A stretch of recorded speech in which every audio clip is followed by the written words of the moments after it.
Baiklah, bismillahirrahmanirrahim. Kami dari kelompok 2 akan mempresentasikan lanjutan dari kelompok kemarin, yaitu kewarisan menurut KHI.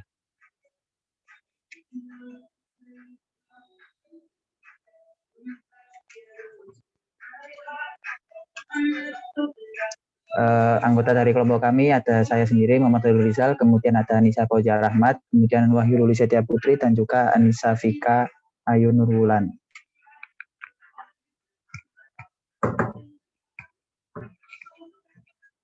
Yang pertama yaitu pembagian warisan secara damai yang akan dijelaskan oleh Saudari Anissa Fauzia Rahmat.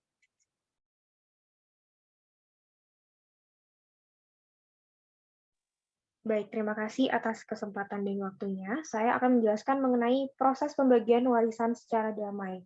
Seperti yang sudah kita ketahui bahwa di dalam Al-Quran telah diatur mengenai bagaimana cara mengatur membagi harta warisan. Kemudian di negara kita juga sudah diatur di dalam undang-undang dan juga di dalam KHI mengenai bagaimana cara mengatur pembagian warisan yang kemudian dijadikan acuan oleh pengadilan agama untuk melakukan pembagian waris kepada para pihak yang ingin meminta untuk dibagikan harta warisnya di pengadilan. Namun seiring dengan berjalannya waktu dan berkembangnya segenap problematika di dalam kehidupan, maka terkadang pihak keluarga itu ingin membagi warisannya secara damai atau secara kekeluargaan untuk menghindari pertikaian dan sengketa. Nah, hal ini sendiri dikenal dengan nama takhorruj, di mana hal ini merupakan sebuah kondisi salah seorang ahli waris mengundurkan diri dari haknya untuk menjadi ahli waris dan kemudian ia hanya mengambil sebagian imbalan kepada seorang ahli waris lainnya atau bahkan dia tidak mengambil sama sekali. Dengan hal ini memang diperbolehkan oleh syariat, di mana syariat sendiri mengajarkan bahwa diusahakan di antara umat Islam tidak ada pertikaian, tidak ada sengketa, apalagi di dalam masalah pembagian waris. Maka hal ini diperbolehkan oleh syariat bila memang hal ini mendatangkan kemaslahatan. Nah, jadi si ahli waris yang tidak mengambil haknya ini kemudian menunjuk salah satu ahli waris lainnya, untuk mendapatkan harta warisan yang sebenarnya adalah haknya. Nah, di kalangan ulama faraid ini dikenal dengan pengunduran diri atau menggugurkan diri dari hak warisnya. Kemudian untuk menyelesaikan masalah warisan ini diupayakan agar ada mediasi yang dilakukan di pengadilan agama untuk menyelesaikan pembagiannya agar tidak terjadi sengketa. Nah, hal ini juga dapat menjawab keinginan masyarakat untuk membagi kewarisan secara kekeluargaan tanpa harus datang ke pengadilan, karena hal ini diperbolehkan di dalam KHI yang setelah ini akan saya jelaskan, dan juga bila memang mau datang ke pengadilan untuk minta tolong dibagikan, itu boleh, tentunya dengan mediasi, dimusyawarahkan secara kekeluargaan. Nah, takhoruj ini sendiri dianggap sah oleh pengadilan agama bila memang telah melakukan mediasi atau musyawarah tersebut di antara ahli waris atau di antara para pihak. Pada pasal 130 ayat 1, junto pasal 131 ayat 1 HIR, hakim yang langsung menuju tahap jawab-menjawab dengan melewati proses pemeriksaan tahap mendamaikan dengan musyawarah tersebut dianggap telah melanggar tata tertib beracara, maka pemeriksaan ini dinyatakan yang pertama dianggap tidak sah, dan yang kedua pemeriksaan dinyatakan batal demi hukum. Maka musyawarah ini atau mediasi ini merupakan suatu hal yang urgent untuk dilakukan. Bahkan bila tidak dilakukan, ini dianggap tidak sah sidangnya, penetapannya, dan dianggap batal demi hukum. Dalam kaidah fikih pun dijelaskan bahwa bila suatu perbuatan hukum mendatangkan sebuah kemaslahatan, maka hal tersebut diperbolehkan karena hakikat dari sebuah kemaslahatan adalah segala hal yang mendatangkan keuntungan dan menghindarkan dari segala problematika atau bencana. Maka karena ini diperbolehkan juga dalam syariat, diperbolehkan juga untuk membagi warisan ini secara kekeluargaan tanpa harus ke pengadilan gitu. Kemudian pembagian waris dengan metode taharuj ini tidak hanya dilakukan bila terdapat sengketa, namun juga bisa dilaksanakan tanpa adanya sengketa. Jadi nggak perlu nunggu ada sengketa dulu terus diselesaikan dengan taharuj. Namun bisa juga memang sebelumnya tidak ada pertikaian, tidak ada sengketa, namun para pihak memang ada salah satu pihak yang ingin melepaskan haknya menjadi ahli waris dan kemudian menyelesaikan ini dengan taharuj. Jadi ya memang nggak ada sengketa sebelumnya. Kemudian dalam kompilasi hukum Islam pasal 183 menyatakan bahwa para ahli waris dapat bersepakat melakukan perdamaian dalam pembagian harta warisan setelah masing-masing menyadari bagiannya. Pasal ini kemudian menjadi acuan untuk para pihak menyelesaikan pembagian warisan tanpa adanya sengketa dan pada akhirnya mencapai sebuah kemaslahatan bagi kedua belah pihak. Bagi para pihak yang ingin menyelesaikan masalah waris di pengadilan agama dapat memilih dua jenis penyelesaian, yaitu berupa perkara gugatan ataupun sengketa, dan juga dapat pula dengan pembagian warisan di luar sengketa. Seperti yang sudah saya jelaskan tadi, bisa karena ada sengketa maka diselesaikan di pengadilan, atau tidak ada sengketa lalu diselesaikan pula di pengadilan. Kemudian membagi warisan tanpa ada sengketa ini dapat diajukan dengan permohonan pertolongan pembagian harta waris di luar sengketa, yang mana proses ketua pengadilan, yang mana di dalam proses ini ketua pengadilan ikut serta dalam membantu pembagiannya. Nah, berikut tata cara pembagian warisan dalam bentuk taharuj di pengadilan. Yang pertama, para pihak yang bersengketa menyatakan bersedia untuk mengakhiri sengketa atau perselisihannya secara damai berdasarkan kesepakatan. Kemudian yang kedua, para ahli waris yang berhak menerima harta warisan pewaris terlebih dahulu ditentukan besar bagian masing-masing, termasuk ahli waris yang keluar atau mengundurkan diri. Yang ketiga, pihak ahli waris yang mundur atau keluar ditetapkan besar bagiannya dari harta warisan pewaris. Kemudian, bagian ahli waris yang keluar atau mundur dibayar oleh ahli waris yang tidak mengundurkan diri. Lalu yang terakhir, sisa yang dijadikan barter atau tebusan dibagi oleh ahli waris yang tidak keluar menurut besar bagian masing-masing. Bila tercapai perdamaian di antara para pihak, maka kemudian mediator menuangkan isi kesepakatan bersengketa ke dalam akta perdamaian. Lalu mediator melaporkan hasil kesepakatan tersebut kepada majelis hakim yang bertugas untuk menyelesaikan perkara tersebut. Nah, kemudian majelis hakim membacakan hasil perdamaian dan dimasukkan ke dalam putusan akhir. Nah, demikian materi tentang pembagian warisan secara damai. Selanjutnya saya akan menjelaskan materi mengenai ahli waris pengganti. Nah, jadi waris ini merupakan sebuah keadaan di mana adanya perpindahan hak atas suatu materi atau harta dari seseorang yang telah meninggal kepada ahli warisnya. Rukun waris sendiri ada 3, yaitu al-mawaris, al-waris, dan al-maurus. Dalam hukum Islam, seseorang yang berhak menerima waris setidaknya terdiri dari 2 golongan, yaitu golongan orang yang memiliki hubungan kekerabatan dari jalur darah maupun jalur perkawinan.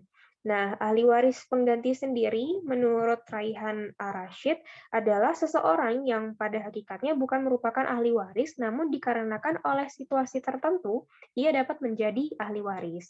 Seperti contohnya, pewaris tidak meninggalkan anak, namun meninggalkan cucu laki-laki atau perempuan dari anak laki-laki. Nah, konsep mengenai ahli waris pengganti sendiri di Indonesia telah dijelaskan dalam beberapa pasal yang terdapat pada KHI, Dalam salah satu pasalnya, yaitu pasal 185 KHI, dinyatakan bahwa ahli waris pengganti yang meninggal terlebih dahulu daripada si pewaris, maka kedudukannya dapat digantikan oleh anaknya. Kecuali mereka yang tersebut dalam pasal 173 yang dikarenakan pembunuhan. Bagian ahli waris pengganti tidak boleh melebihi bagian ahli waris yang sederajat dengan yang digantikan. Kemudian, penafsiran dari pasal ini adalah di mana ahli waris pengganti di sini adalah cucu dari si pewaris yang dalam hal ini maka pewarisnya adalah kakek. Kemudian terdapat pengecualian yang terdapat dalam pasal 173 bahwa apabila seorang cucu sebagai ahli waris pengganti, bila ia terlibat dalam pembunuhan, murtad, ataupun beda agama, maka haknya sebagai ahli waris pengganti akan gugur secara mutlak. Konsep ini pada dasarnya hadir untuk menghindari sengketa dalam pembagian warisan. Maka apabila terdapat ahli waris yang sudah meninggal, itu bisa mendapatkan ahli waris pengganti agar hartanya ini jelas larinya kemana dan tidak terjadi sengketa di dalamnya.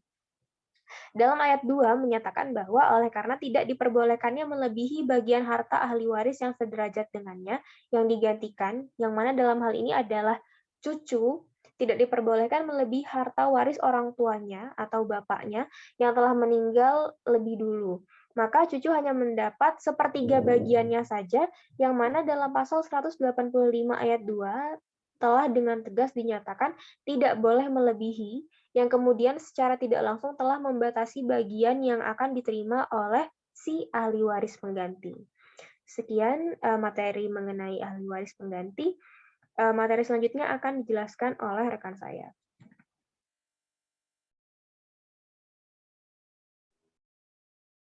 Terima kasih. Di sini saya akan menjelaskan tentang wasiat wajibah.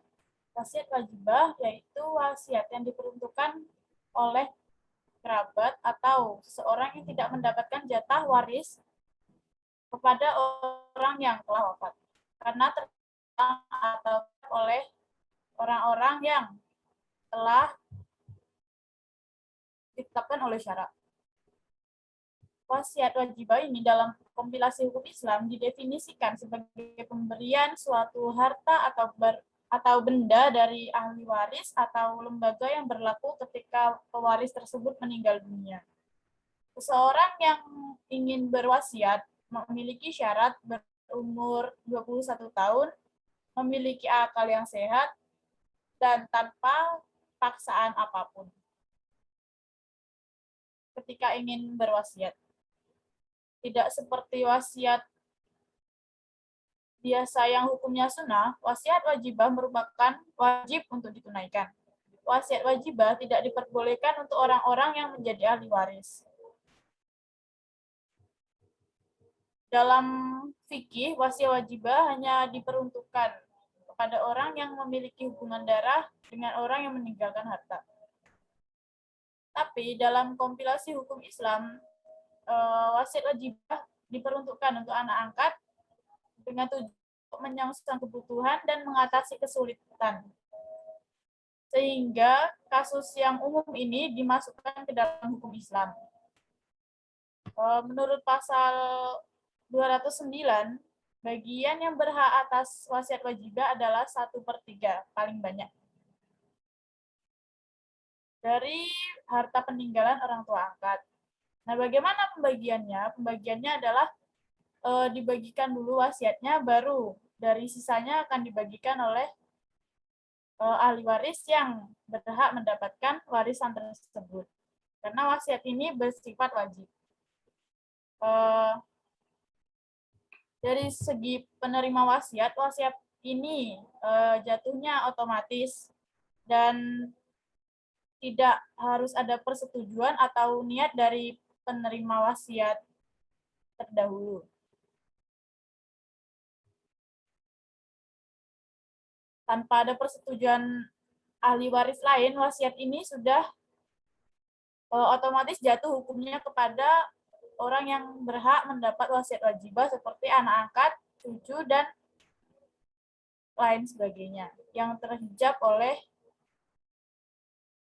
golongan-golongan tertentu yang sudah disepakati oleh syarat. Dari sisi nilai keadilan, wasiat wajibah memang sangat erat hubungannya khususnya untuk orang tua angkat kepada anak angkat. Tapi makna keadilan di sini tidaklah sama dengan bagian yang harus disamaratakan dengan ahli waris lain. Karena di sini sifatnya hanyalah seperti sebagaimana keadilan yang memiliki sifat baik karena anak angkat tidaklah sama dengan anak kandung yang di mana orang tua kandung mewajibkan untuk memberi atas anak kandungnya sendiri. Yang kedua, selanjutnya, next slide, ialah warisan anak zina menurut kompilasi hukum Islam. Setiap anak yang dilahirkan pada dasarnya adalah suci dan bersih dan dari segala hal-hal yang batil. Menurut kompilasi hukum Islam, pasal 100, anak yang merupakan hubungan luar nikah bernasab kepada ibu dan keluarga ibunya. Hal ini sama dan sejalan dengan pasal 186 tentang waris yang menyinggung tentang anak luar nikah yang mengikuti kewarisan ibu dan keluarga ibunya. Sedangkan maksud anak di luar nikah adalah anak dari hubungan di luar perkawinan yang sah. Kompilasi hukum Islam juga mengakui bahwa setiap anak yang dilahirkan dalam keadaan suci dan bersih.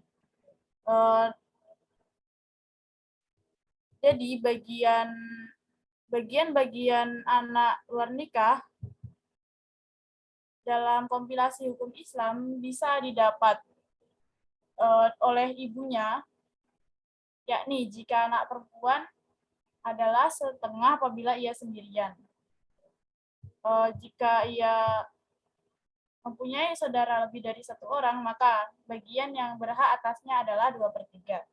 Apabila ia laki-laki, maka ia mendapat asobah dari harta ibu tersebut.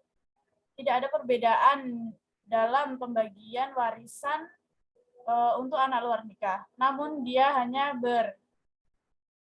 bernasab atau berpatokan yang berhak atas ibunya saja, bukan ayahnya.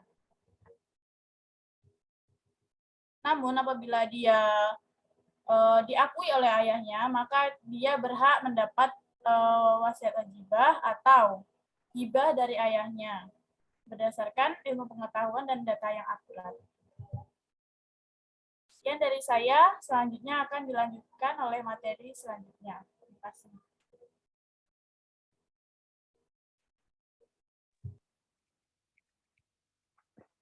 Yang berikutnya adalah sistem pewarisan kolektif. Sistem pewarisan kolektif sendiri di dalam kompilasi hukum Islam diatur dalam pasal 189, yaitu bila warisan yang akan dibagi, yang pertama pasal 189 yang pertama, bila warisan yang akan dibagi berupa lahan pertanian yang luasnya kurang dari 1 hektar, supaya dipertahankan kesatuannya sebagai untuk kepentingan bersama para ahli waris yang bersangkutan. Yang kedua, bila ketentuan tersebut pada ayat 1 pasal ini tidak dimungkinkan karena di antara para ahli waris yang bersangkutan ada yang memerlukan uang, maka lahan tersebut dapat dimiliki oleh seorang atau lebih ahli waris yang dengan cara membayar harganya kepada ahli waris yang berhak sesuai dengan bagiannya masing-masing. Sistem warisan kolektif ini itu adalah jadi kewarisan barang, jadi harta peninggalan dari sang mayit atau sang jenazah itu dipertahankan, diwariskan tapi tidak dibagi-bagikan, tapi dikelola bersama oleh para ahli warisnya. Biasanya sistem pewarisan kolektif ini terjadi pada sistem waris adat, hukum waris adat, yaitu kental terjadi di daerah Minangkabau, yaitu harta pusaka itu tidak dibagi-bagikan kepada ahli warisnya, namun dikelola bersama oleh ahli warisnya, karena itu dari para leluhurnya harta pusaka itu terus diwariskan turun-menurun seperti itu. Nah, dalam KHI sendiri pewarisan kolektif ini diadaptasi dan juga dijadikan dalam satu pasal ini, yaitu pasal 189 ini. Pada kesimpulannya dari pasal ini yaitu pembagian waris itu tidak mesti harus membagikan bendanya secara fisik.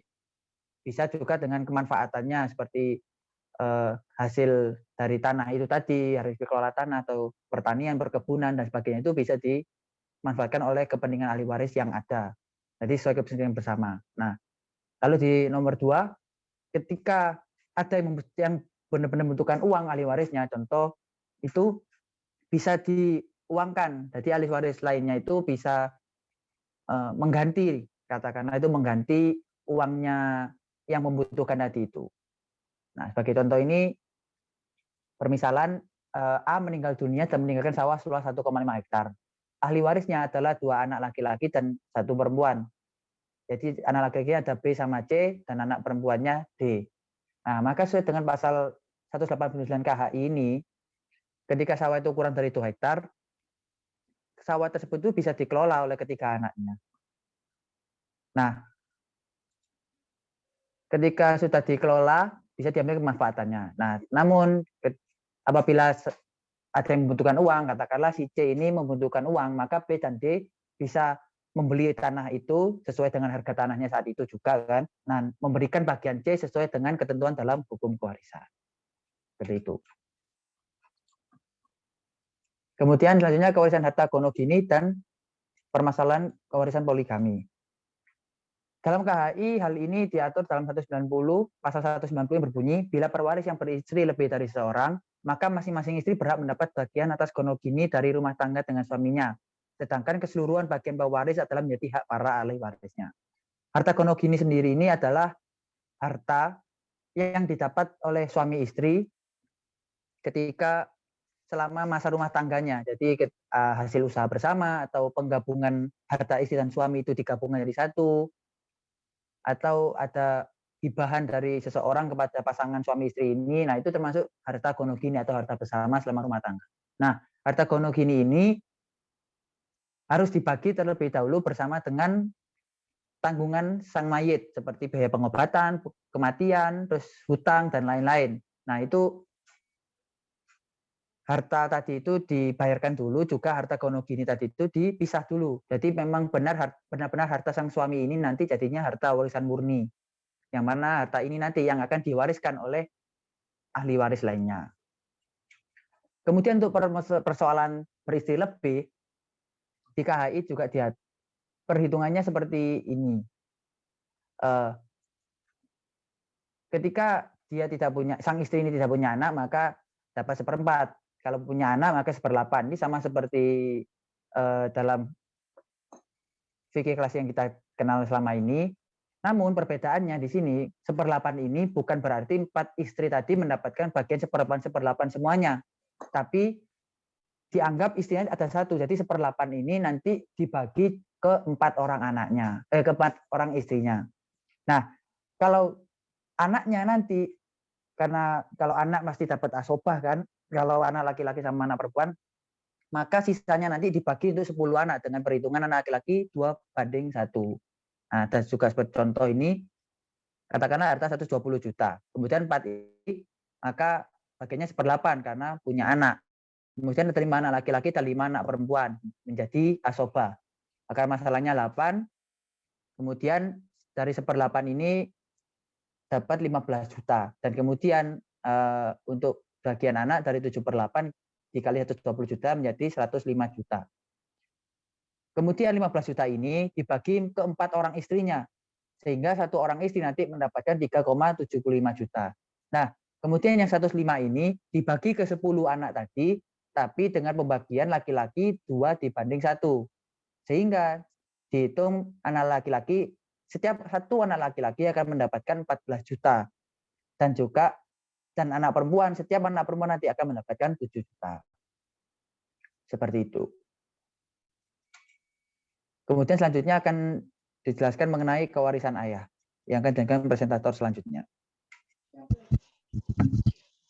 Untuk selanjutnya yaitu kewarisan ayah. Ini dijelaskan dalam pasal 177 kompilasi hukum Islam, bahwasanya bagian ayah mendapat 1/3 bagian bila pewaris tidak memiliki anak. Apabila memiliki anak dan meninggalkan suami dan ibu, maka ayah itu mendapat 1/6 bagian. Nah, jika mengikuti ketentuan dalam pasal 177 KHI ini, maka ada 7 kemungkinan ayah mendapat 1/3. Yang pertama, bila pewaris hanya meninggalkan ayah semata. Yang kedua, apabila pewaris meninggalkan ayah dan ibu. Yang ketiga, apabila pewaris meninggalkan ayah, ibu, dan suami. Yang keempat, apabila pewaris meninggalkan ibu, ayah, dan istri. Yang kelima, apabila pewaris meninggalkan ayah dan nenek. Yang keenam, bila pewaris meninggalkan ayah, suami, dan nenek. Dan yang terakhir, apabila pewaris meninggalkan ayah, istri, dan sebagainya. Nah, di sini ini contoh bagian dari kemungkinan yang keenam, yaitu kemungkinan bagian ayah mendapat 1/3 bila pewaris meninggalkan ayah, suami, dan nenek. Nah, di sini ayah mendapat 1/3, suami mendapat 1/2, dan nenek 1/6. Nah, bisa kita lihat bersama bahwa di kemungkinan apabila pewaris meninggalkan ayah, suami, nenek ini, maka harta dapat habis dibagi. Tapi untuk kemungkinan yang lain, dari 1 sampai 7, kecuali kemungkinan yang ke-6, itu masih menyisakan harta. Jadi harta tidak habis dibagi.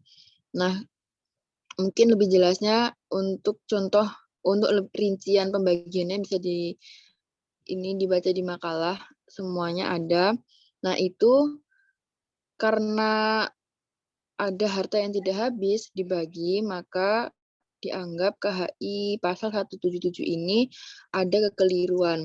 Maka dari itu, Mahkamah Agung mengeluarkan surat edaran pada tahun 1994 yang mengeluarkan ini tentang merevisi pasal 177 KHI yang terbit pada 91. Jadi, dalam surat edaran Mahkamah Agung ini, ayah mendapat 1/3 bagian bila pewaris tidak meninggalkan anak, tetapi meninggalkan suami dan ibu. Bila ada anak, ayah mendapat 1/6 bagian. Nah, berdasarkan surat edaran ini, maka ada 2 kemungkinan yang diperoleh ayah. Yang pertama, next slide. Yang pertama, ayah mendapat 1/6 apabila pewaris meninggalkan anak. Nah, di sini ayah mendapat 1/6, ibu mendapat 1/6, suami 1/4, dan anak laki-laki mendapat asobah. Nah, di sini harta dapat dibagi habis dibagi. Nah, untuk yang kedua, kemungkinan yang kedua, ayah mendapat 1/3 apabila pewaris tidak meninggalkan anak, tetapi meninggalkan suami dan ibu.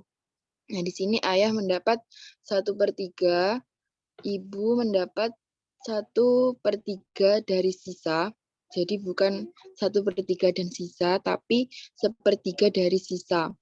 Dan suami mendapat 1/2. Jadi dalam kompilasi hukum Islam menetapkan ayah mendapat 1/3 itu bila pewaris tidak meninggalkan anak, tetapi meninggalkan ibu dan suami, agar ayah memperoleh bagian lebih besar atau sama dengan bagiannya ibu. Seperti itu. Mungkin itu yang bisa kami sampaikan dari kelompok 2.